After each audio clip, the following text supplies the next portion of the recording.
अस्सलामुअलैकुम दोस्तों, आज की हमारी बात का टॉपिक है कि क्या हज़रत अबू बकर सिद्दीक़ रज़ी अल्लाह अन्हु ने टाट का लिबास पहना और क्या हज़रत जिब्रील सलाम ने भी टाट का लिबास पहना और क्या अल्लाह का सलाम आया हज़रत जिब्रील सलाम को। क्योंकि बातें इसी तरह मशहूर हैं हम में, आवाम में। दोस्तों, आज हम इस बात को जानेंगे कि ये वाक़या कितना सही है और कितना गलत है। आम तौर से हमारे बड़े सगीर हिंद व पाक में उलमाए किराम की आदत है कि किसी बात की तायीद में कोई बात किताब में कहीं मिल गई तो उसको बेधड़क मिंबरों से बयान कर दिया जाता है और इस बात की परवाह नहीं की जाती, उसकी तहकीक नहीं की जाती कि ये वाक़या दुरुस्त है भी कि नहीं।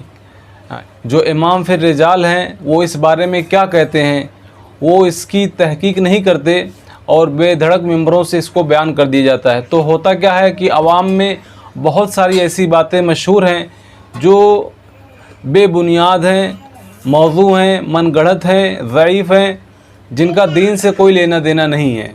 लेकिन चूँकि उल्मा का ये मिजाज है तो आवाम भी उसी डगर पर चल रही है।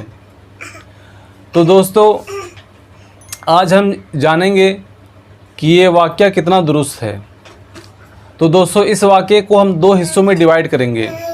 पहला हिस्सा हज़रत अबू बकर सिद्दीक़ रज़ी अल्लाह अन्हु ने जो माल खर्च किया अल्लाह के रास्ते में, ये एक अलग हिस्सा डिवाइड करेंगे। और दूसरा जो उसके बाद उन्होंने ख़र्च करने के बाद जो टाट पहना है, फिर उनकी इत्तिबा में हज़रत जिब्रील ने भी और तमाम फ़रिश्तों ने टाट पहना है और फिर उनको अल्लाह का सलाम आया है।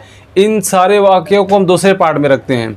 तो पहला जो पार्ट है कि हज़रत अबू बकर सिद्दीक़ रज़ी अल्लाह अन्हु ने अपना पूरा जान माल अल्लाह के नाम पे ख़र्च किया। ग़ज़वे तबूक के मौका पर जब रसूलुल्लाह सल्लल्लाहु अलैहि वसल्लम ने ख़र्च करने की तरग़ीब दी तो ये वाक़या सहाह सित्ता में मिलता है, हदीस की किताबों में मौजूद है। इतना वाक़या दुरुस्त है कि ग़ज़वे तबूक के मौका पे रसूलुल्लाह सल्लल्लाहु अलैहि वसल्लम ने माल ख़र्च करने की तरग़ीब दी तो हज़रत अबू बकर हज़रत उमर रज़ी अल्लाह अन्हु सोचा कि आज मेरे पास माल इस वक्त मेरे पास माल ज़्यादा है और मैं इस वक्त अबू बकर से आगे बढ़ जाऊंगा। ये सोचकर उन्होंने अपने माल का आधा हिस्सा लेकर आए और जब रसूलुल्लाह सल्लल्लाहु अलैहि वसल्लम की बारगाह में लेकर पहुँचे तो रसूलुल्लाह सल्लल्लाहु अलैहि वसल्लम ने पूछा, उमर क्या छोड़ा?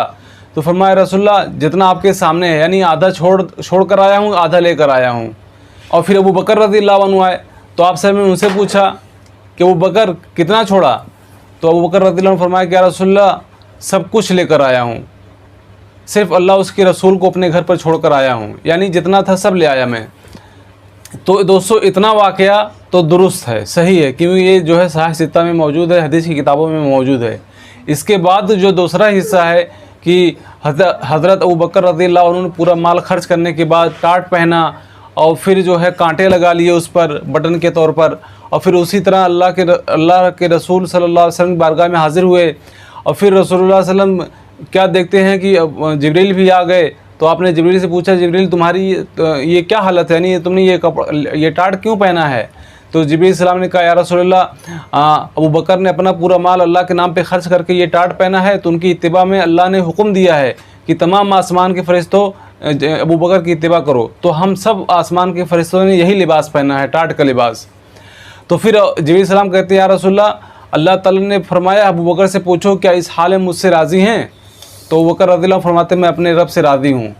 तो दोस्तों, ये जो वाक़या इतना है, ये दूसरा जो पार्ट है, ये हिस्सा दोस्तों जो है ये दुरुस्त नहीं है, ये झूठ है, मौजू है, मनगढ़ंत है।